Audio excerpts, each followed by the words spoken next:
Boa tarde, galera. Boa tarde, pessoal. Professor Antônio, de História. Vamos atuar também hoje com Geografia, né? E vamos falar um pouco, no primeiro momento, a gente vai falar dessa parte de geo, a gente vai falar um pouco de geo, a gente vai falar sobre blocos econômicos hoje, geopolítica. Vamos falar de blocos econômicos, vamos citar alguns pontos importantes, tá? E após isso, a gente vai completar o nosso conteúdo da semana passada, que nós chegamos aí até Primeira Guerra Mundial e início de Revolução Russa. Tá? Bacana? Vamos começar? Então vamos. Né? Grande prazer estar aí no nosso encontro aqui na plataforma da Igreja Ebenezer, do Centro Cultural Ebenezer, né? Agradecer aí a igreja, agradecer aí a iniciativa, né? Eu quero agradecer aí a Jo, uma pessoa que indicou, queria agradecer aí a Jeane, agradecer a professora Solange, né? A todas as lideranças da igreja, na pessoa aí do pastor Jeová, né? Que representa aí, né, a liderança máxima da igreja, e que é uma experiência bacana, única, né, e a gente está aí colaborando, né, nesse projeto, né, para que as pessoas possam usufruir, as pessoas possam acreditar, né, no crescimento individual, no crescimento coletivo, né, e o objetivo do pré-vestibular, né, do Centro Cultural Ebenezer é esse. Tá? Então, muito obrigado aí. E a gente está aí com esse nosso encontro, né? E no futuro, não sei, a gente pode ter mais um ou outro encontro e falar um pouco mais, tá? Bom, começando, né? Já feito todos os agradecimentos, né? Quando a gente fala sobre blocos econômicos, galera, o que eu quero dizer blocos econômicos? O que significa, né? É, basicamente uma união de países, né, de uma mesma região que tem o objetivo de fomentar um crescimento econômico, social e um crescimento político, né? Então, os blocos econômicos no mundo, eles se caracterizam por por uma iniciativa, né, de união entre países que têm uma economia menor se aliando a países que têm uma economia maior, né? O mundo ele é muito disputado do ponto de vista das relações capitalistas de produção. E aí você passa a ter, né, a geopolítica. O que é a geopolítica? O que a geografia nos impõe sobre a geopolítica? A compreensão, a mundialização das relações econômicas, sociais, políticas, né, e financeiras no mundo que ele é estritamente globalizado. Né? Então, esse momento do fim da Segunda Guerra Mundial, a partir da década de 90, os blocos econômicos se multiplicam pelo mundo. Né? Eles tornam-se elementos fundamentais nos intercâmbios comerciais, nos intercâmbios turísticos, nos intercâmbios culturais. Né? Então, as relações de blocos econômicos, né, na geopolítica, ela é determinante nesse novo cenário do mundo hoje, do mundo que ele é multilateral, né, a, a países que insistem em não se relacionar com blocos econômicos. Mas a grande maioria dos países se relacionam com blocos econômicos. Direto ou indiretamente, ele está pertencente, né, ele está sujeito a esse ou aquele outro bloco econômico. Né? Então, é uma associação de vários países a fim de formar um mercado regional comum, um mercado que ele é regionalizado para poder ter uma discussão mundial. Né? Então, é como se a gente tivesse uma associação comercial, né? Vamos citar um exemplo: Associação Comercial e Industrial de Taguatinga. Qual é o objetivo da Associação Comercial e Industrial de Taguatinga? Organizar as empresas aqui para que elas possam ter o quê? Maior poder de força para poder conversar com o governo, discutir preço, impostos, uma série de coisas. E é esse o objetivo de um bloco econômico, né? É uma associação de vários países que busca formar um mercado regional comum, através do qual você tem facilidades alfandegárias, tarifárias, facilidade de compra e de vendas entre os membros, né? Então, o fato de você comercializar na geopolítica, você tem um facilitador quando você tem mais países. Então, o bloco econômico é uma união de países regionalmente que passa a se unificar para uma proposta maior, né? Então, maior entre blocos. Por exemplo, eu sou dono de uma empresa. Eu vou negociar, né, por exemplo, com uma rede de supermercado, eles vão me olhar, vou te ajudar, não vou comprar seu produto. Mas se eu pertenço a uma associação, né, de empresas que fazem a mesma coisa e a gente está vendendo o mesmo produto com preço, com tecnologia, aí aquela rede vai me receber com mais tranquilidade, vai querer negociar. Opa, o que é que você tem aí? Tal. Então, é a mesma coisa que o bloco econômico, né? Então, por exemplo, o Brasil, sozinho, num bloco econômico, ele tem uma realidade. Ele, com uma união de países, ele tem uma outra realidade, né? Então, a gente compreendendo o que é bloco econômico e o que não é bloco econômico, tá? Então, por exemplo, os países fazem acordo bilateral. Você faz um acordo bilateral, por exemplo, Brasil e Estados Unidos, né? Muitas vezes um acordo bilateral ele pode ser bom numa parte e não em outra.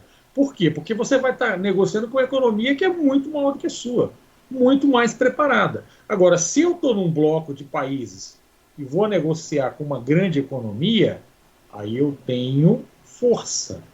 Eu tenho, como a gente diz aí no popular, bala na agulha, né? Eu tenho condições de falar, opa, eu tenho preço e eu tenho essas condições que eu quero negociar com você. Então, o bloco econômico, ele é um ajuntamento, ele é uma união, entendeu? Uma união aduaneira, uma união de países, né? Que começa a ter essa questão. Essas associações, elas têm um caráter, pode ser de vários tipos: aduaneira, redução de impostos, elas podem ser zonas de livre comércio. Então, qual é o objetivo que eu tenho de um bloco econômico, né? Então, o que mais se usa é o livre comércio, né?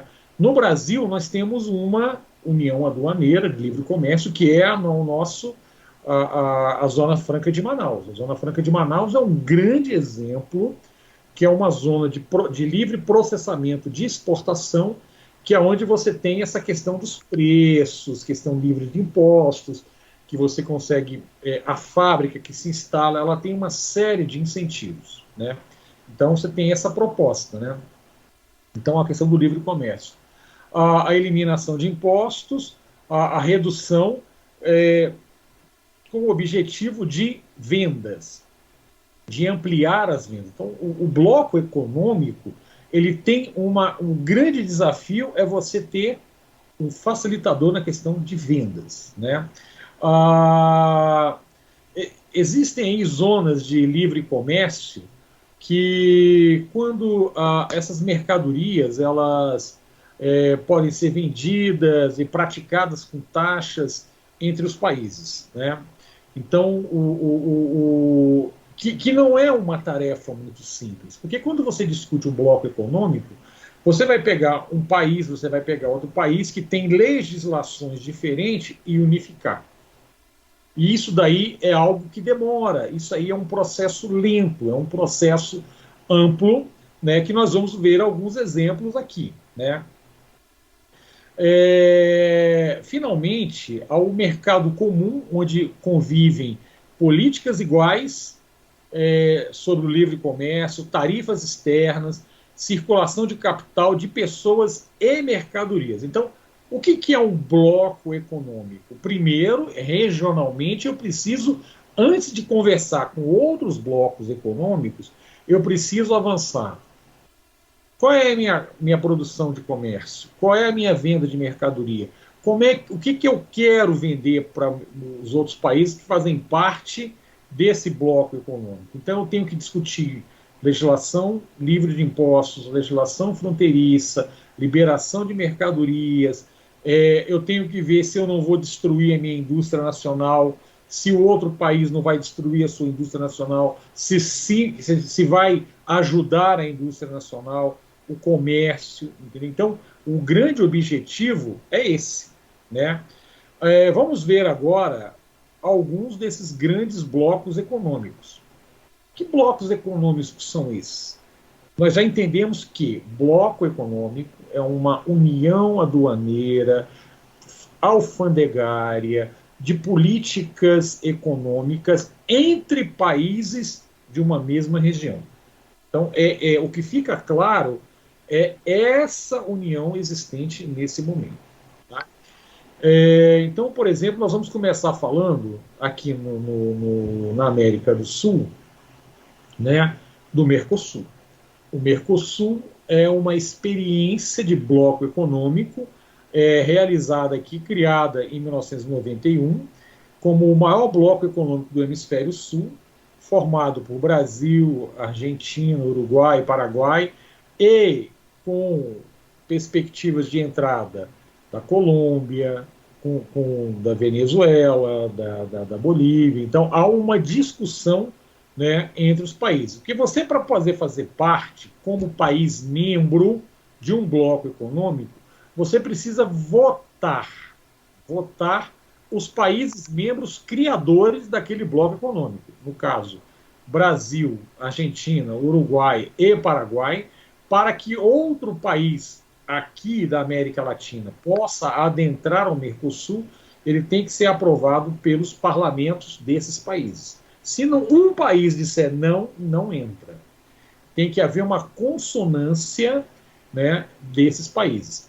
Então, por exemplo, nós vamos falar de acordos econômicos, né, quando a gente for avançando agora, né, aí a gente vai observar também, né, qual é o objetivo do Mercosul, o que ele representa e o que ele representa com outros mercados. Né? Então, por exemplo, nós estamos falando que na América do Sul, aqui no Cone Sul, nós temos o maior bloco econômico do hemisfério sul, que tem duas grandes economias, a economia do Brasil e a economia da Argentina, que são as duas maiores, e economias menores, que é a do Chile, né, que é uma economia média, é um país que está crescendo muito.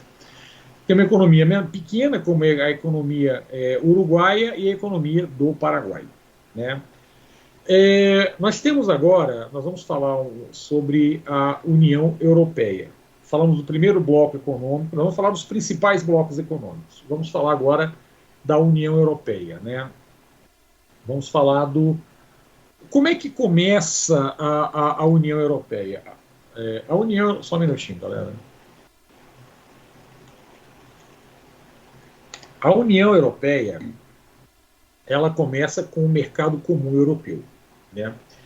O mercado comum europeu e os outros mercados regionais, outros blocos econômicos regionais, é fruto da experiência do mercado comum europeu.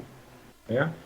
Vamos entender como é que começa o mercado comum europeu. De onde é que ele surge, como é que essa discussão, né, como é que ele se formaliza, né, como é que ele cresce. A gente percebe que na geopolítica do mundo, a criação dos blocos econômicos vai ser o grande diferencial do pós-guerra. Qual o pós-guerra? Do pós-Segunda Guerra Mundial. Quando o mundo emerge pós Segunda Guerra Mundial, ele se determina com um novo momento que é a chamada Guerra Fria. De um lado eu tenho Estados Unidos, que é uma megapotência capitalista do mundo, de outro lado eu tenho a União Soviética, que representa, né, as relações socialistas. Então esses dois momentos serão momentos que entrarão em choque em muitos momentos ao longo do pós-Segunda Guerra Mundial, em que os interesses econômicos ficarão claros, né? Então, por exemplo, o mercado comum europeu e depois a União Europeia, ela é fruto do pós-Segunda Guerra Mundial. Como é que esse mundo surge? Surge com a vitória dos aliados, com a vitória da França, da Inglaterra, dos Estados Unidos e da União Soviética. Quem é que é derrotado na Segunda Guerra Mundial? Que tem uma rendição incondicional? Alemanha, Japão e Itália, né? Principalmente Alemanha e Itália, né? Principalmente Alemanha, Itália e Japão. A Alemanha, inclusive, é dividida ao meio, em dois países. Um país que ela é ocupada, parte dela, que é dividida em República Federal da Alemanha, que é a Alemanha Ocidental, República Democrática da Alemanha, que é a Alemanha Oriental, e Berlim também, dividida ao meio, sendo uma parte ocidental pró-americana, inglesa e francesa, e outra parte pró-União Soviética, né? Então, o mundo ele surge com essa divisão da Guerra Fria que a gente vai falar depois. Essa divisão ela vai se caracterizar por uma série de interesses,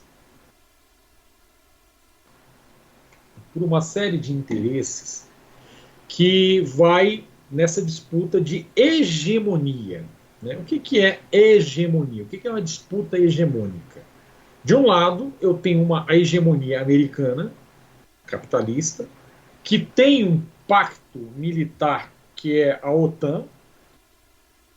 Do outro lado, eu tenho a União Soviética, que tem um pacto militar e econômico, né, é um pouco diferente, que é o Pacto de Varsóvia. Aí a gente percebe, né, que a criação dos blocos econômicos ela é fruto dessa nova geopolítica, essa nova geografia que tem o mundo polarizado, o mundo dividido. Então, os blocos econômicos é fruto desse momento, desse novo momento pós-guerra, né? É um mundo que se moderniza, é um mundo que se unifica, é um mundo que procura se unir por regiões, por forma de organização política, por proximidade política e econômica, né? A União Europeia ela nasce do mercado comum europeu dos anos 50. O mercado comum europeu foi a primeira iniciativa com a Alemanha, Inglaterra, França, Bélgica, Holanda, aqueles países ali centrais europeus, que começa com uma ideia de união aduaneira, de união alfandegária, de união tarifária, né? Então aí, e esse bloco avança em várias reuniões, porque, queirando sim, queirando não, é o modelo de bloco econômico que mais deu certo, que mais avançou no mundo até hoje, né, do ponto de vista da integração. Uma coisa é você ter uma união aduaneira, uma coisa é você ter uma integração aduaneira, que ela avança, e o mercado comum europeu torna-se União Europeia, modifica, né, esse cenário, né? A União Europeia ela foi efetivada em 1992. Ela é um bloco formado por 27 países europeus, né? Claro que nós tivemos a perca de que saiu um país que é um dos Estados-membros fundadores, que é a Inglaterra, né? A Grã-Bretanha, que foi assim um golpe muito duro na União Europeia, né? Então a saída da Inglaterra, que a gente vai falar depois, ela é um desses debates políticos que a gente vai ter que citar logo depois, né? Inclusive, essa saída da União Europeia da Inglaterra, ela é um tema que cai muito. Ela é um tema muito visado, debatido, que nesse cenário da geopolítica aborda, né, tem um nome de Brexit. Brexit, ele é essa relevância, ela este momento, né, este momento que traz a importância, né, a importância do bloco econômico da União Europeia. Então, trata-se do maior bloco econômico do mundo em número de membros, em volume de vendas, né, em PIB. É um PIB que se iguala ao americano, né, se aproxima do americano, porque quando você traz as economias como a economia francesa, a economia alemã, a economia italiana, e você soma esse PIB, é um PIB gigantesco, né? É um PIB que se aproxima do americano, né? Então, o mercado comum europeu e a transformação em União Europeia trouxe uma nova forma de fortalecimento para o mundo de bloco econômico. E bloco econômico é uma coisa muito nova, né? Mas os países já se unificaram, já se organizaram e tal, procurando vender. Isso sempre existiu, né? Desde a antiguidade. Quando a gente fala de Grécia e Roma, quando a gente fala das cidades-estados na Grécia que se organizavam, que procuravam formalizar um comércio em si. Então, isso já não é, isso é uma coisa antiga. Quando a gente chega no século XX, depois da Primeira e da Segunda Guerra Mundial, em que o mundo sai muito dividido, sai muito com as suas diferenças aprofundadas, aí a gente passa a ter a organização econômica por blocos econômicos na geografia mundial como uma forma dos países terem mais força. Então, por exemplo, o Mercosul vai negociar com a União Europeia, inclusive uma matéria que está sendo votado agora,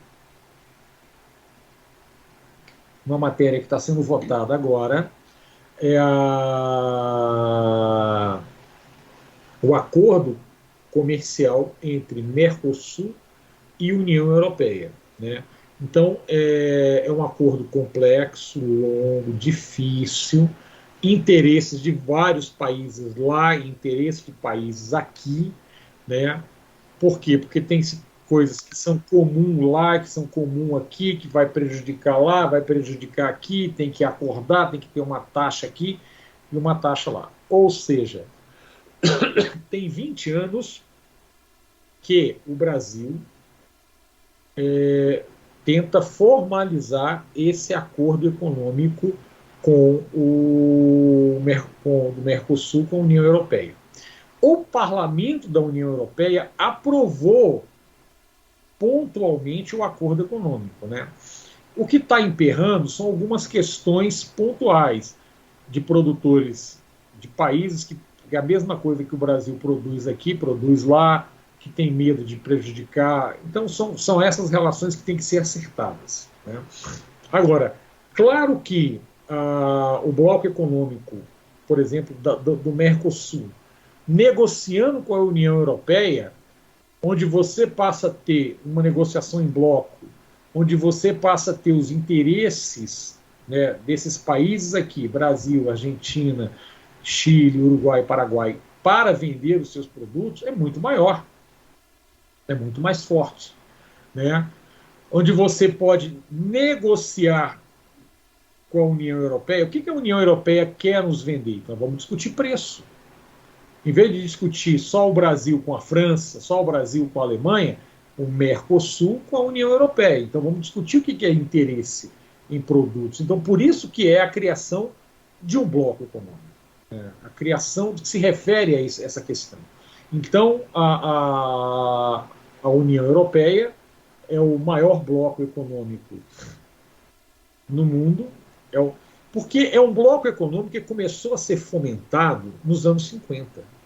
É um bloco econômico que começou a ser discutido logo no início do pós-guerra, né?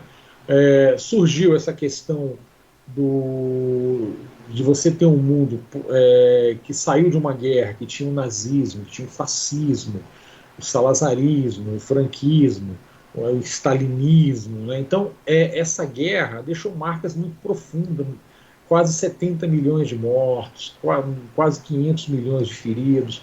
Então, a marca que ficou no mundo são marcas assim muito dolorosas. Então, as pessoas elas buscam um sentimento de união, um sentimento de unidade.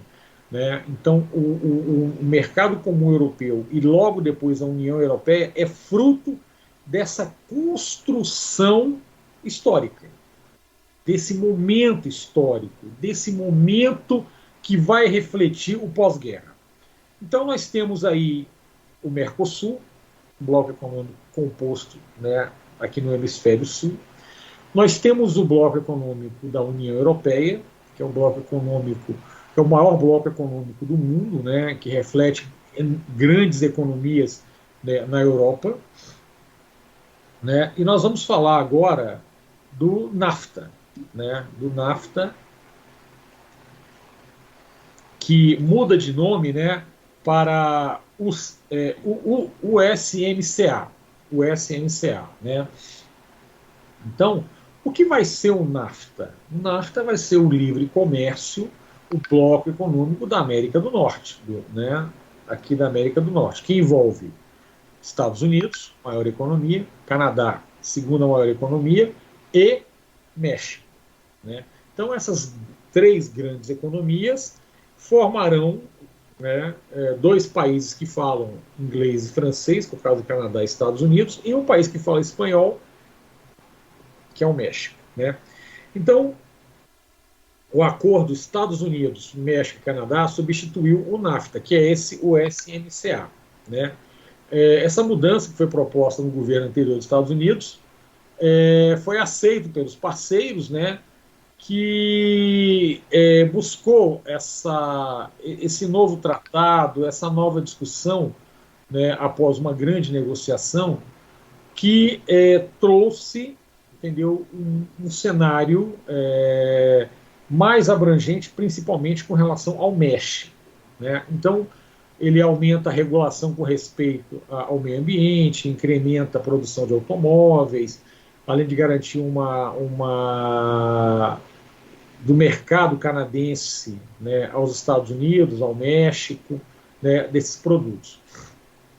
Então, é o bloco dominante na América do Norte, né, é um bloco que tem peso por causa da mega economia que é os Estados Unidos. Né.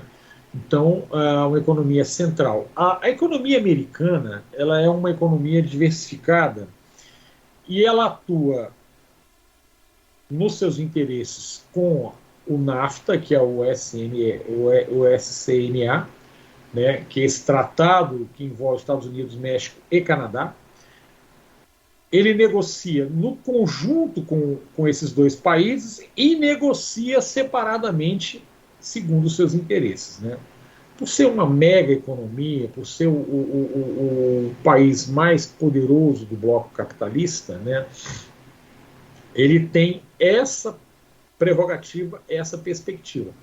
Segundo o seu interesse, ele vai discutir com relação à geopolítica no mundo, a questão econômica, que é de bloco, traz a questão do NAFTA, né, do SCMA, e esse bloco ele traz aí os interesses que é representado por Estados Unidos, Canadá e México. Então, estamos falando já do terceiro bloco econômico. Olha como é que o mundo, galera, olha como o mundo ele se organiza nessa nova perspectiva capitalista. Nós temos uma nova perspectiva capitalista de um mundo que ele é financeiro, de um mundo que ele é da criptomoeda, de um mundo que ele é das plataformas digitais, de um novo mundo do trabalho, né? Então você tem uma organização diferente no mundo do trabalho, porque você tem um mundo muito mais flexível do ponto de vista da internet, do ponto de vista das comunicações, né? Então o mundo ele gira conforme a internet impõe esse novo cenário social, político, econômico, né? E os blocos regionais nessa nova geopolítica é central, é fundamental. Por exemplo, a Inglaterra, quando sai, né, quando rompe com a União Europeia e começa a andar sozinha, ela começa a andar sozinha, né, porque ela tem um cenário favorável. Qual é o cenário favorável que ela tem? Qual é o cenário que a gente pode dizer que é interessante? A Inglaterra ela tem o chamado Commonwealth. O que é o Commonwealth? É tipo um bloco econômico inglês. Não é um bloco econômico salutar como é de vários países, como a gente falou, Mercosul, União Europeia, e agora estamos falando do NAFTA, o SCMA, né, que reflete o quê? O que é o Commonwealth? São os países do mercado que tem uma relação com a coroa britânica, né, que fazem parte da Grande Grã-Bretanha. O que é a Grande Grã-Bretanha? País de Gales, Irlanda, Irlanda do Norte, Escócia, Austrália, Índia, né? Então, esse leque de países tem um mercado facilitador, né, que faz com que eles tenham uma troca comercial muito facilitada entre eles. Então, o Commonwealth ele vai buscar essa questão como uma realidade diferenciada. Por isso que facilitou, entendeu? Quando se votou dentro da Inglaterra, o rompimento com a União Europeia. Então, por exemplo, metade da população mais a votação foi muito apertada, que votaram pela saída da Inglaterra da União Europeia. Então, inclusive, há uma discussão, há muito debate dentro da Inglaterra. Para a União Europeia foi muito ruim a saída da Inglaterra, porque é uma bruta economia, uma grande economia. É um país membro fundador da União Europeia. Então, o Brexit é isso. O Brexit foi um rompimento de um país nato membro que sai da União Europeia, né? Então, na geopolítica foi uma perda assim, muito, muito dura para o mercado, para a União Europeia, né? Nós já falamos o que significa bloco econômico. União de países por taxas alfandegárias, aduaneiras, fronteiriças, no comércio, na cultura, serviços, acordos militares, turísticos, diversos. Isso é uma discussão quando você fala de formação de bloco econômico, né? Por exemplo, eu quero ir à Argentina, eu não preciso de visto. Eu quero ir ao Paraguai, eu não preciso de visto. O visto que eu recebo é quando eu chego lá. Eu só apresento a identidade. Nem o passaporte eu preciso. Mas eu apresento o passaporte como relação internacional. Na Argentina, no Chile, no Paraguai e no Uruguai. Por que eu não preciso de visto para ir para esse país? Por causa do Mercosul. O argentino, quando vem para o Brasil, o chileno que vem para o Brasil, o uruguaio que vem para o Brasil, o Paraguai, eles não precisam de visto. Eles, ao chegar em qualquer aeroporto, qualquer rodoviária, qualquer posto fronteiriço Brasil com esses países, se carimba por ser uma norma internacional. Então, o carimbo ali de visto. Você entrou naquele país tal dia, Eu tenho ali meu passaporte, tal dia eu entrei aqui, tal dia eu saí. E isso faz parte, né, do que é o bloco econômico. Falamos do Mercosul, falamos da União Europeia, falamos do NAFTA, da USCMA, e agora vamos falar da APEC. O que é a APEC? Que é a Associação, a Cooperação Econômica dos Países Ásia-Pacífico, né? Lá do Extremo Oriente, né? Os países que é do lado asiático, né? Então é o chamado, é o principal bloco da Ásia. Tem outros blocos menores, tem blocos sub-regionais, né? Que a gente vai, nós estamos falando dos principais blocos econômicos na geopolítica, né? Nessa geografia no mundo hoje, tá? No mundo hoje. Então, a APEC é o quarto, né, bloco econômico que nós estamos falando, formado por vários países, né, do continente asiático, é o principal bloco lá, que tem uma liderança de dois países. Dois países. De um lado tem o Japão, de um lado tem a Coreia do Sul. Né? Então, esse bloco da APEC, né, traz outros países, entendeu? Mas as duas maiores economias que fazem parte é o Japão, que é a terceira maior economia do mundo, né, e a Coreia, que está entre as 10 maiores economias do mundo. Né. Nós temos também um bloco menor, que é a Comunidade Andina de Nações. São subblocos regionais, né, são agrupamentos de blocos econômicos, como eu falei, o que leva os países a se organizar em bloco econômico é a sua proximidade fronteiriça, os seus interesses econômicos, políticos, sociais que se organizam. Né? Então vamos falar agora do quinto bloco econômico, que é o chamada Comunidade das Nações Andina, né? Entendeu? O Pacto Andino, que envolve Bolívia, Colômbia, Equador e Peru. Né? Bolívia, Colômbia, Equador e Peru. Por que ele chama-se andino? Por causa dos Andes. Aquela formação de montanhas que é comum entre esses países, inclusive também com o Chile. Né? Mas principalmente na Bolívia, na Colômbia, no Equador e no Peru. Né? Então, esses países aí são a chamada Comunidade Andina de Nações. Né?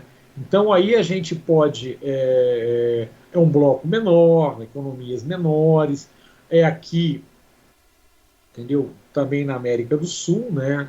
América do Sul, América Central, e é um bloco que tem uma relevância menor, mas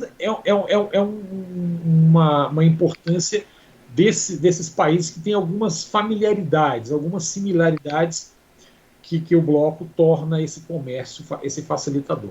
Né? A ASEAN é mais um bloco econômico, né, também da Ásia, né, que foi criado nos anos 60, né, é comum mais ou menos também como a APEC, só que envolve outros países. É comum o Pacto Andino. Nós temos o Mercosul, que envolve as maiores economias, e o Pacto Andino, que são as economias menores. Né? Então, a ASEAN, que é a Associação das Nações do Sudeste Asiático, entendeu? Criado nos anos 60, né, que tem a composição de Malásia, Tailândia, Singapura, Vietnã, Laos, Camboja. Né? Então, a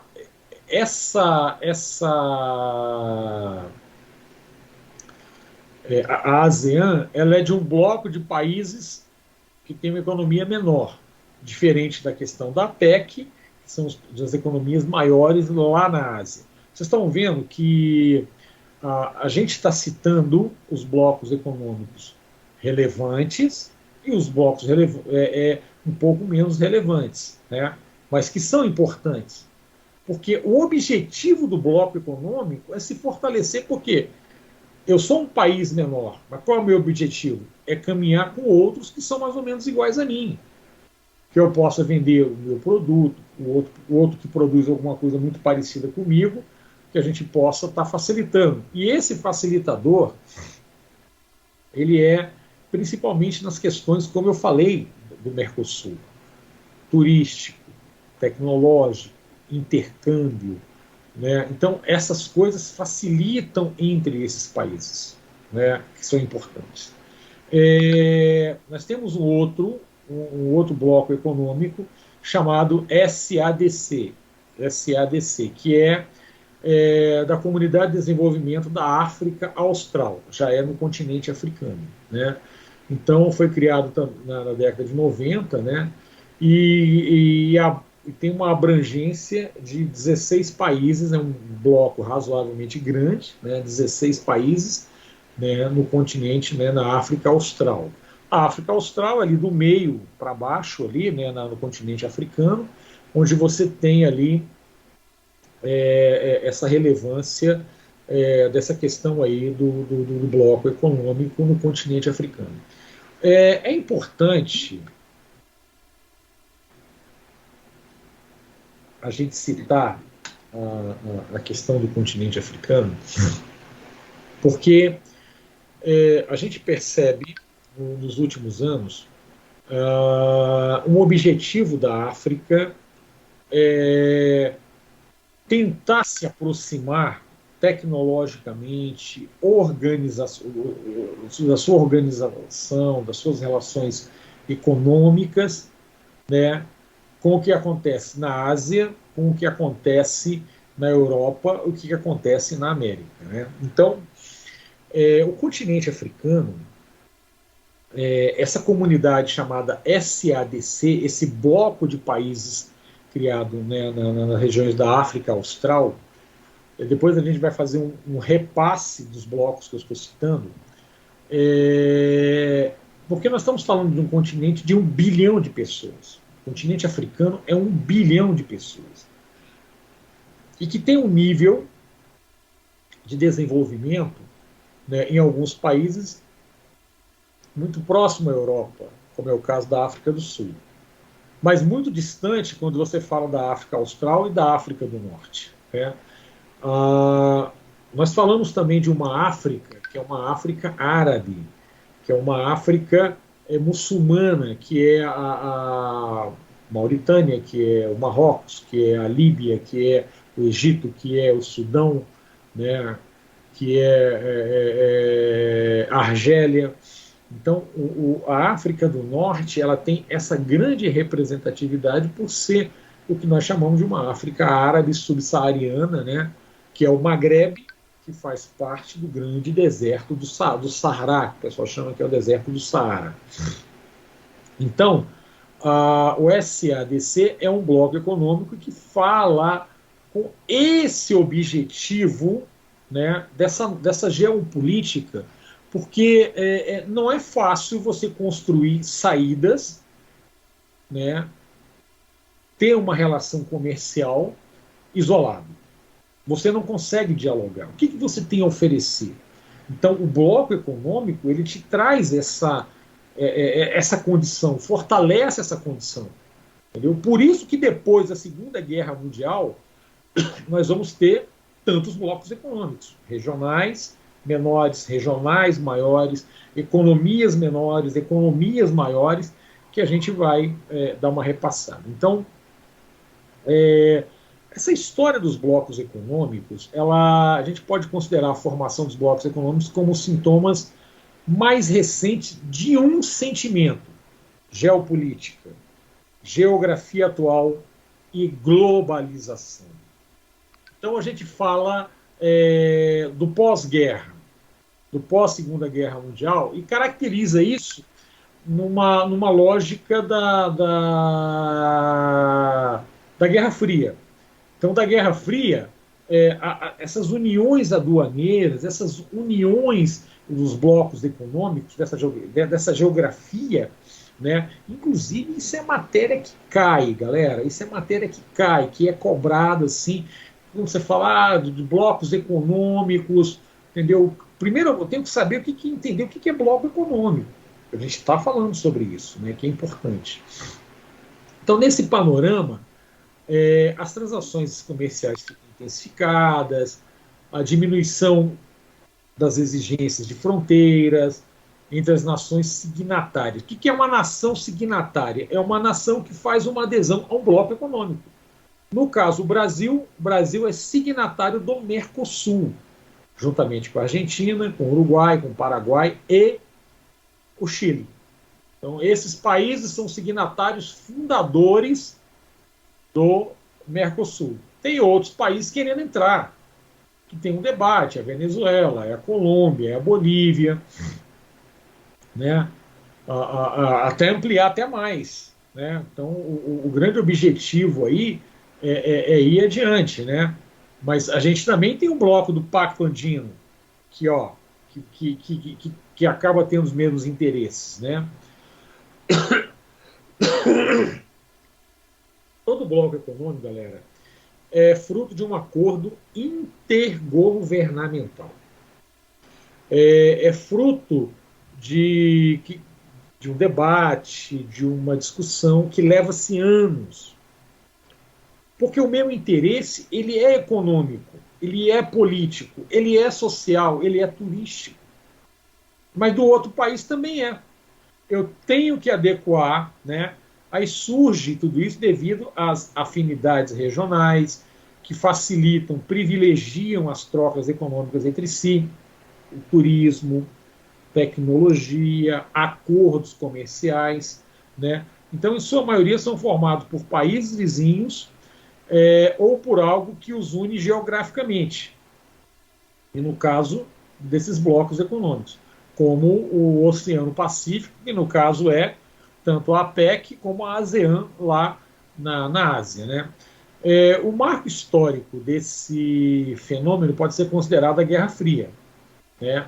Então, visto que o mundo foi dividido em dois grandes blocos, eu falei isso aqui antes, econômicos, políticos e ideológicos. Né? Então, como é que a gente vê isso?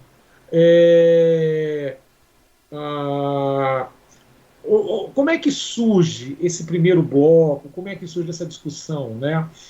Então, esse primeiro bloco, que vai dar formato à União Europeia, né, que vem lá na época do Mercado Comum Europeu, ele surge como uma experiência inicial, que eu falei, lá depois do pós-guerra, entre Bélgica, Alemanha, Itália, Holanda, Luxemburgo, né? E naquele momento que era o Mercado Comum Europeu, né, e que tinha a Comunidade Econômica Europeia de energia, de carvão, de aço. Né? Então, esse debate, a gente tem que ter como ideia que essa formação dos blocos econômicos ele tem um ponto de partida, que é o pós-Segunda Guerra Mundial. Então, esse novo cenário da geografia, que é a globalização, ele apresenta esse significado que a gente está falando. Né? Então, essa formação desses inúmeros blocos econômicos começa nos anos 50, nos anos 60, nos anos 70, nos anos 80, nos anos 90, e que compõem blocos. De um lado eu tenho Estados Unidos, né? De outro eu tenho União Soviética. Né? Então, essa divisão do mundo entre essas duas relações estabelece essa criação desses diversos blocos econômicos. Né? Contudo, com a crise da europeia de 2011, a gente observou dificuldades. Por quê? Economias que pertenciam ao leste europeu, por exemplo, como Ucrânia, Bielorrússia, Lituânia, Estônia, Polônia, estão discutindo a adesão à União Europeia, que estão adentrando a União Europeia. Né? Só que são países que têm economias diferenciadas, economias que tinham um modelo fechado, um modelo estatizado, que você precisa ter uma nova forma de organização para você fazer parte de um bloco econômico como é a União Europeia. Né? Aí, qual é a vantagem, qual é a desvantagem de um bloco econômico? Para mim, eu vejo como muito mais vantagens. né? Por que eu teria essa visão que seria mais importante, né? Por causa você está numa economia que ela é uma economia extremamente competitiva, né? Então, por exemplo, quando a gente fala da questão do mundo do trabalho hoje, o mundo do trabalho hoje, né? Aí tem algumas pessoas que falam, mas está faltando. Tem pessoas que é formada, que está dirigindo Uber. Tem pessoas que têm uma formação, mas não está exercendo. Por que não está exercendo? Porque não tem emprego. Você precisa ter emprego. Você precisa ter uma economia crescendo, né? Por isso que o bloco econômico vai te apontar condições para isso, né? É muito mais fácil você organizar a sua economia num bloco e desse bloco para outros países, né? Principalmente o Brasil, que é um país que tem uma economia diversificada, né? Nós temos uma grande economia da agricultura familiar e do agronegócio, tanto do campo como da questão da produção agrária, com fins na questão do soja, do milho, da produção agrícola, como também da produção agropecuária, né? Então, por exemplo, o Brasil é o maior produtor e exportador de café do mundo há 150 anos, né? Como é que o Brasil, com tanta concorrência, ele consegue se manter? Por causa que o Brasil faz uma discussão com o bloco econômico, né? Então, aí nós temos vantagens e desvantagens do bloco econômico, né? Qual é a principal vantagem que a gente passa a ter de uma união aduaneira, de uma união econômica, né, entre os países? É a redução da eliminação das tarifas de importação. Então, por exemplo, você vai ter um preço melhor, você vai ter uma competição melhor dos seus produtos. Então, eu vou poder vender tais produtos brasileiros aqui no Mercosul, vou discutir no Mercosul para poder fazer um acordo para exportar para a Europa, para discutir com o bloco da APEC, lá da Ásia, para o NAFTA, da América do Norte, né, da USMCA.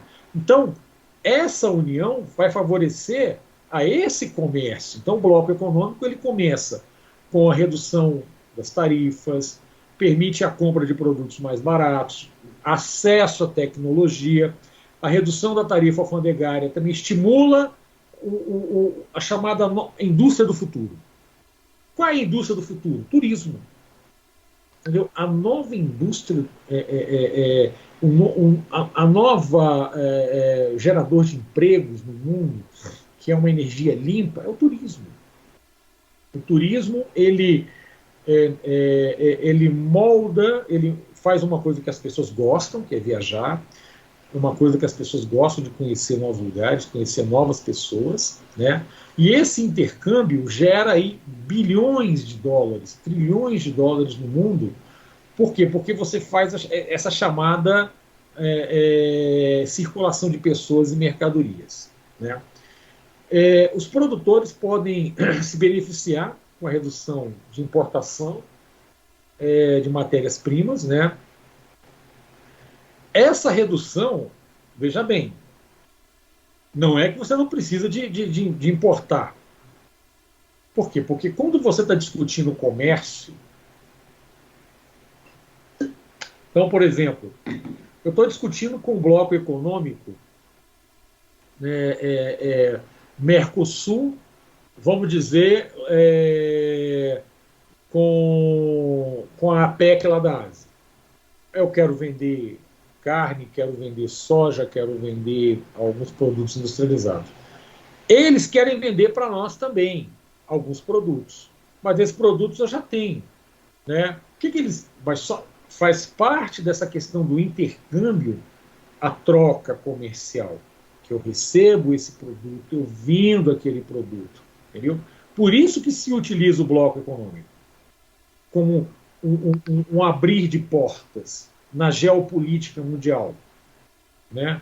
Então, qual é o cenário da importância dos blocos econômicos, né? Então, que é um novo cenário. Apesar que hoje você vê uma tentativa de esvaziamento, né? Há países que querem caminhar sozinhos. Se você tem uma economia poderosa como é um Japão, como é uma Alemanha, como é a China, como é os Estados Unidos, aí é fácil. Aí é fácil. Aonde você chega? Ah, eu sou o Japão. Quem é que não quer fazer acordo político com o Japão? Acordo bilateral. Ah, eu sou a Alemanha. Quem não quer fazer acordo com a Alemanha? Ah, eu represento os Estados Unidos. Nem se fala. Ah, eu represento a China.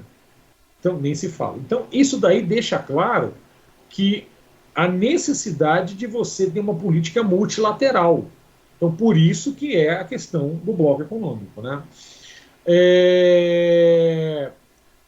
Os produtores se beneficiam com isso, né, na redução dessa questão de preço, colocando seus produtos com mais competitividade.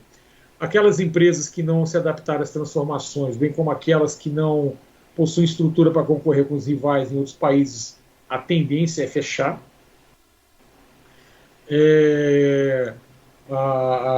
O processo de união aduaneira, de concorrência, molda com que as empresas elas procurem entender como é que é esse novo cenário, como é que é essa nova forma de organização. Como consequência, elas fecharão postos de trabalho, diminuirão renda, né, e perdem com a sua eficiência, né?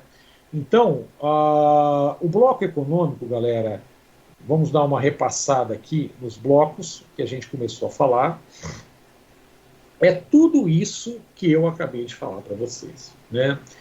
É uma união de países, de uma mesma região, é uma união fronteiriça, é uma união econômica, é uma união turística, é uma união tecnológica, que vai entre países próximos, que vai ter uma discussão regionalizada para o mundo, né? Então,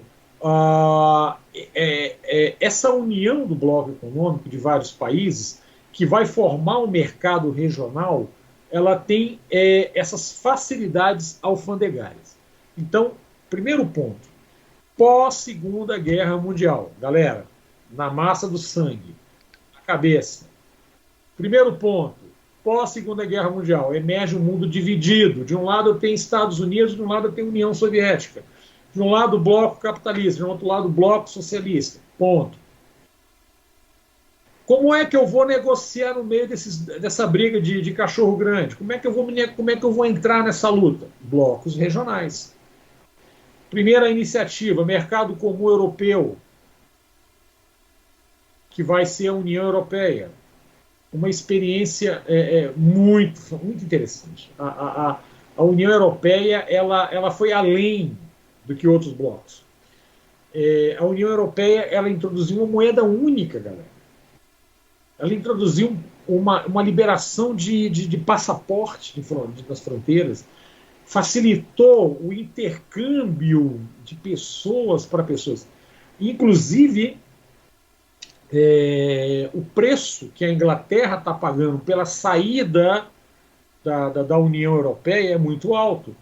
Seus produtos estão se encarecendo, gasolina, combustíveis, gás, entendeu? Produtos alimentícios, fruto do quê? Fruto da dificuldade de mão de obra que vinha de outros países europeus. Então aí você percebe uma outra realidade. Então, essa relação dos blocos econômicos, né, traduz, por exemplo, um exemplo aqui. A Alemanha, que é a quarta maior economia do mundo, né, que rivaliza com a China como o segundo e o terceiro maior exportador do mundo. Então, a economia japonesa, a economia alemã, a economia japonesa são muito agressivos na questão da exportação, né? Então você tem na Alemanha um grande exportador de chocolate que, se tiver chocolate plantado lá, é estufa, né? Porque no frio o cacau não vai se dar bem, né? Mas é um país que tem muita tecnologia que facilita essa questão, né? Essa questão. Então, galera, o que a gente cita de bloco econômico, primeiro ponto é esse. Pós-Segunda Guerra Mundial, luta entre Estados Unidos e União Soviética, primeira criação, mercado comum europeu, beleza? Da criação do mercado comum europeu, aí nós vamos ter a, a, as experiências no decorrer dos anos 50, 60, 70, 80, 90. Mercosul. Então vamos repassar o que nós já falamos antes. Mercosul, que a nossa aula ela tem um foco na geopolítica, na geografia, na geopolítica e também na globalização. Que a globalização ela caminha com os blocos econômicos, lado a lado. Né? Não tem como você falar sem você citar os grandes blocos econômicos e os blocos menores. Então, o Mercosul, que tem Brasil, Uruguai, Argentina, Paraguai e Chile, né, aqui no Cone Sul, o mercado comum extremamente importante, extremamente uma experiência que precisa avançar. Né? Empacou por algumas diferenças políticas, econômicas, mas que precisa avançar. Né? É um bloco que já tem tempo, né? E que está meio que estagnado. Né? Você precisa unificar a questão dos interesses. União Europeia, galera. União Europeia. Maior bloco econômico, né, atual no mundo, que está vivendo um problema que é a separação do Brexit com a Inglaterra. Né? Então, Brexit, separação de inglês para o português, né, com a saída da Inglaterra da União Europeia. Então, é um bloco formado na década de 90, que é oriundo da década de 50 do mercado comum europeu, pós-Segunda Guerra Mundial, que tem 27 membros que estão ampliando, trazendo outros países, né? E que é a maior área de livre comércio quando você estabelece, por exemplo, União Europeia e Japão, União Europeia e Estados Unidos, você constitui megas interesses comerciais, né? Mega interesses comerciais.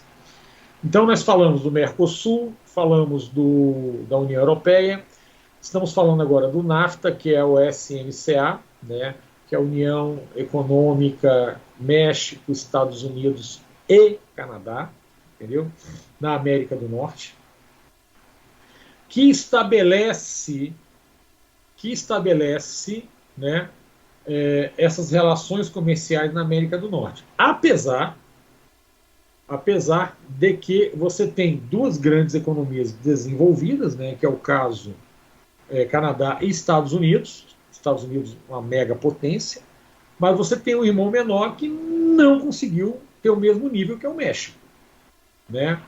Então, por exemplo, aqui no Mercosul, a Argentina, o Uruguai, eles têm muito medo de abrir-se, entendeu? De ter uma discussão integrada, como, por exemplo, na União Europeia, que tem a questão do euro.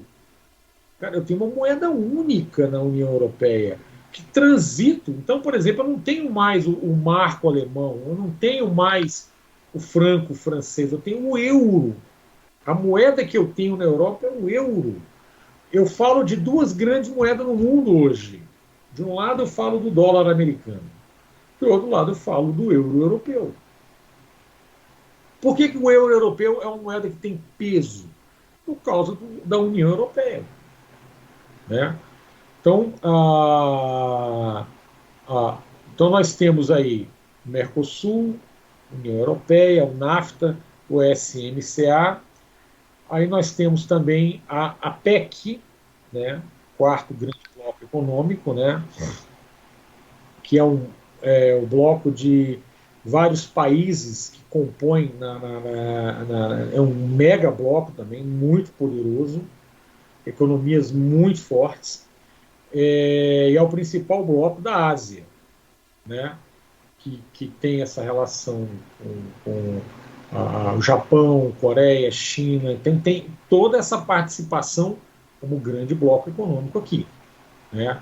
Então, temos também a Comunidade Andina de Nações, né, o Pacto Andino, né, a ASEAN, que é um bloco menor, né, na Ásia, né, na Ásia também, bloco econômico, e temos a SADC na África Austral, né?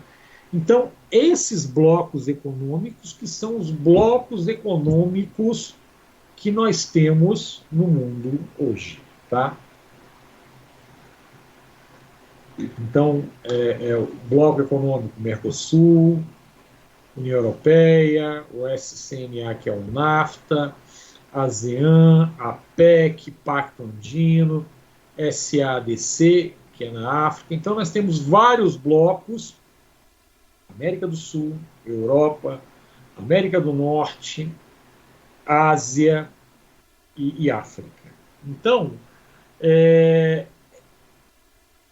essa relação de blocos econômicos no mundo é uma maneira, uma forma de organizar, é uma forma de estabelecer essa nova forma que o mundo tem atualmente, da geografia, da globalização e da geopolítica. Né, galera? Então isso é bloco econômico. Isso que a gente acabou de falar, que a gente acabou de repassar, que nós chamamos de blocos econômicos, né? Que é fundamental quando você analisa, né, o que é essa nova mundialização do capitalismo, essa nova mundialização, né, e essa busca dos blocos econômicos nessa nova globalização na geografia e na geopolítica.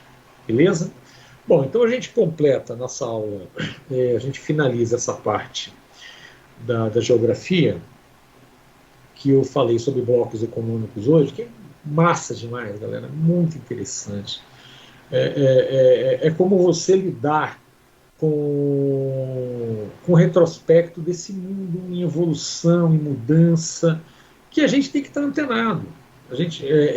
Você que está indo para o Enem, você que está indo para o PAS, você está indo para as avaliações nacionais, e principalmente o Enem, que é o nosso foco, é fundamental você se atualizar.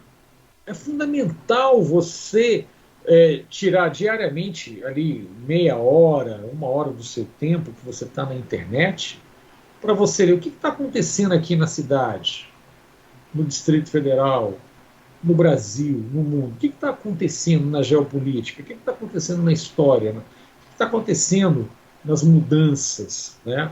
Então, que vai te dar condições de você poder dialogar, né, com esses conteúdos. Né? Galera, vamos agora falar um pouco de história. Joia!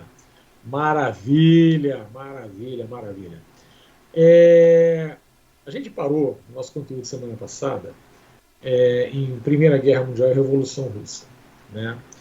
E a gente, hoje foi uma ênfase muito legal, que foi blocos econômicos, geopolítica, geografia, né? É um assunto assim, maravilhoso, muito legal. E retomando, né, o mundo, quando emerge no século XX, ele se depara com a Primeira Guerra Mundial, que é uma guerra fruto do imperialismo das potências europeias, né? e é uma destruição econômica, moral, social da sociedade europeia naquele momento. E é, no leste europeu está acontecendo um processo revolucionário de caráter socialista, que é a Revolução Russa, né? Que vai de 1917 a 1921, com uma guerra civil interna, e que acaba, né, que ocasiona o surgimento desse mega país que vai ser a União Soviética, né, que é o primeiro país de organização socialista que surge no mundo. Né? Então, a Europa está destruída. A Europa está desorganizada social, econômica, moralmente, fruto da Primeira Guerra Mundial. Aí nós temos um cenário novo. Esse cenário de reconstrução da Europa, ele vai precisar de um ator novo. Esse ator chama-se Estados Unidos da América. Os Estados Unidos da América é um país que vai ter um crescimento econômico de 1850 a 1950, em 100 anos, algo nunca visto na sociedade humana. Né? Nós vamos ter a China, que vai crescer nos anos 60, 70, 80, 90, absurdamente. Absurdamente. Né? Tanto é que a China é a segunda maior potência econômica do mundo hoje. E quando a Europa está se reconstruindo, quem vai fornecer dinheiro? Quem vai fornecer tecnologia? Quem vai fornecer condições para a reconstrução? Estados Unidos. Então, os Estados Unidos entra como um ator muito importante nesse cenário. E ele começa a fornecer equipamento, máquina, dinheiro, condições para uma Europa que começa a se reconstruir. Ponto. Essa reconstrução da Europa vai ali até 1925, 1927. Aí tem uma diminuição de compra dos produtos americanos. Só que surge na economia americana um modelo de organização político-econômico que chama-se Fordismo. E o Fordismo dispara uma aceleração jamais vista em produção industrial no mundo. Né? Essa aceleração, que tinha como objetivo a reconstrução da Europa, naquele primeiro momento, e o consumo interno nos Estados Unidos, aí nós vamos chamar de superprodução da indústria americana. Essa superprodução da indústria americana caracteriza, entendeu, uma produção inimaginável e um consumo que não dá conta de tanto produto, de tanto carro, eletrodoméstico, tudo, né, muito forte. E aí, o que acontece? Existe uma bolha que essa bolha vai explodir. Quando você não tem para quem vender os seus produtos, para quem você não tem como gerar dinheiro, você vai fechar as portas. E é isso que acontece. Outubro de 1929, o que acontece? Quebra da Bolsa de Valores de Nova York, o chamado crash. Começa aí a Grande Depressão Americana. Né? Então, essa Grande Depressão Americana, ela é fruto do que nós chamamos de modo de vida americano, The Way of Life, que é o modo de vida americano. Né? Naquele momento, colocou um consumo exagerado que gerou essa chamada grande crise de 1929, dos anos 20, que é a quebra da Bolsa de Nova York. Né? Então, a quebra da Bolsa de Nova York, ela tem dois fatores. A superprodução gigante da indústria americana, né? que ela tem para quem vender na Europa e dentro dos Estados Unidos, só que ela tem um limite. Quando diminui esse comércio e a superprodução continua, tem a quebradeira generalizada. É muito interessante como, já naquele momento, os americanos se utilizavam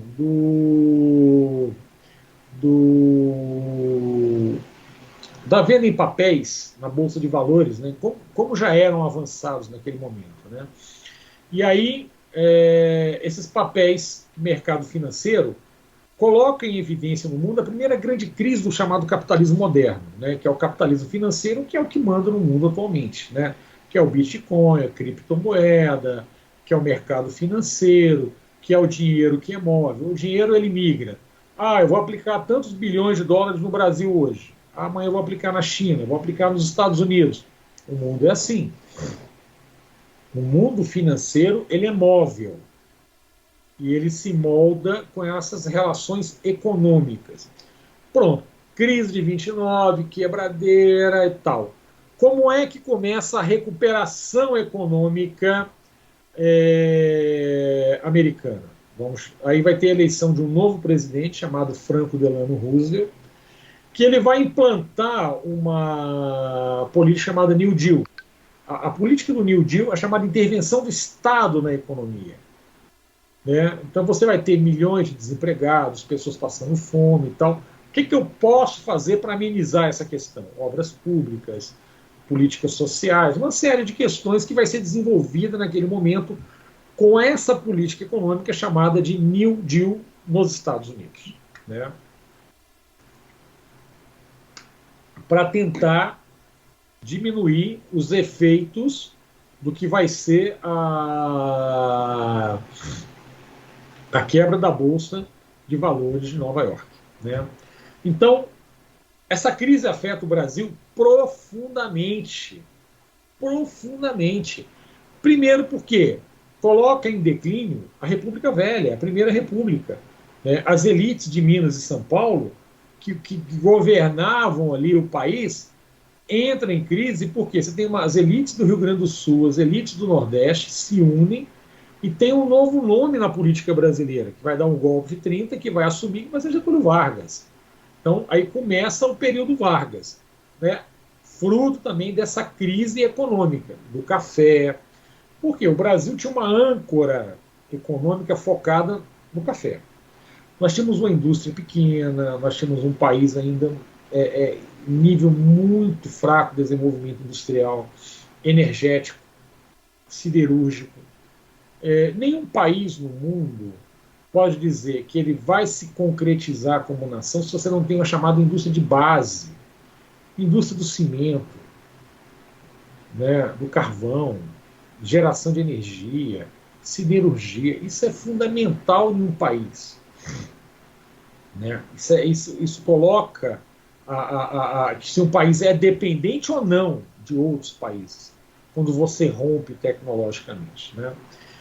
Então, a crise de 29, o Brasil vai queimar milhões de sacas de café, mais de 6 milhões de sacas de café, para manter o preço do produto.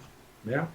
Então, esses fatores geram uma crise econômica devastadora na maior economia do mundo, que é os Estados Unidos.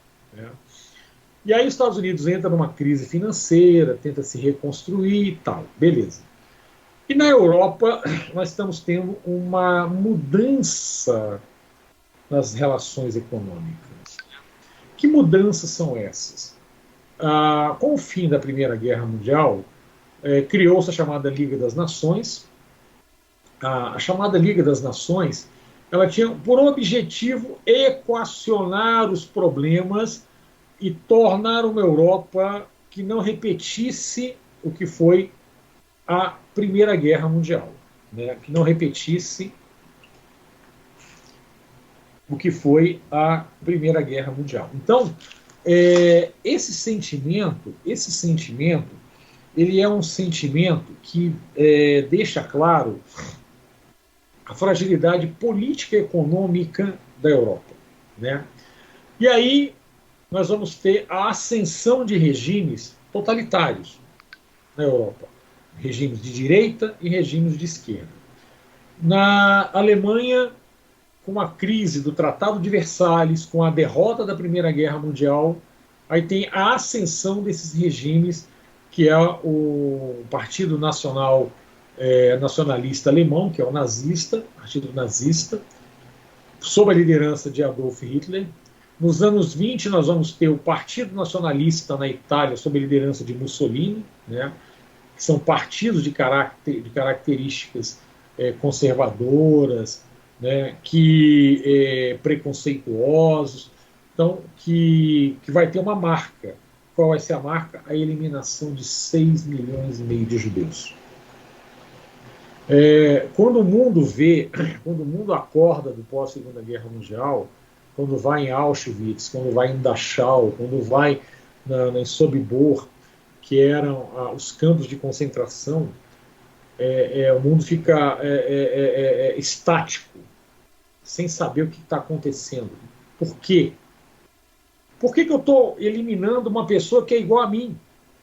Por que eu estou matando? O cara era da mesma cor. A questão é, ele tinha uma ascendência judaica, né? E aí os alemães elegeram, né, os judeus como inimigos.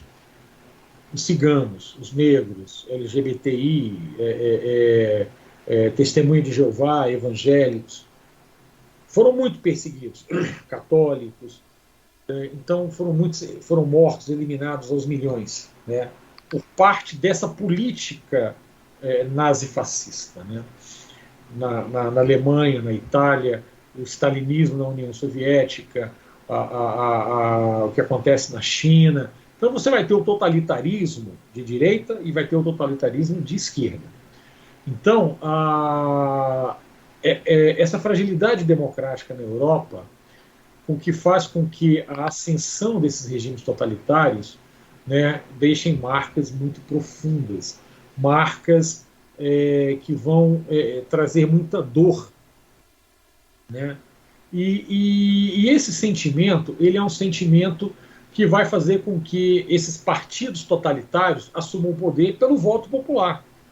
Nazismo com Hitler na Alemanha, o militarismo japonês, que também vai ser totalitário lá no Japão, o salazarismo em Portugal, né, Vargas em 37 a 45 no Brasil, o franquismo na Espanha, o stalinismo na União Soviética. Então a gente vai ter regimes totalitários para tudo quanto é lado, para tudo quanto é gosto, né? E as fragilidades democráticas. O que acontece com isso? Corrida armamentista.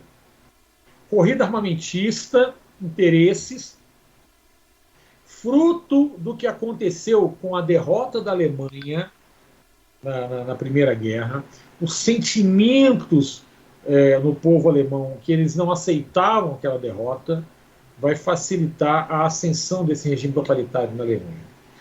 E vai mudar as relações políticas e econômicas dentro da Europa, né? A Alemanha vai exigir territórios, vai invadir territórios, invade a Áustria, anexa a Áustria, anexa territórios que estavam na mão da França, né? Qual era o grande objetivo? O grande objetivo era o chamado Terceiro Reich, né? Era chamada a grande Alemanha, né? Era um sonho absurdo que era delineado aí por Adolf Hitler, né? Na sua megalomania maluca, que levou o mundo a uma guerra sem precedentes, né? Entendeu? Totalitarismo. Por que surge o totalitarismo? Da fragilidade democrática na Alemanha, na Itália, principalmente na Itália e na Alemanha. A Inglaterra e a França não conseguiram ter uma leitura da democracia e ajudar esses países que não permitisse esses governos totalitários.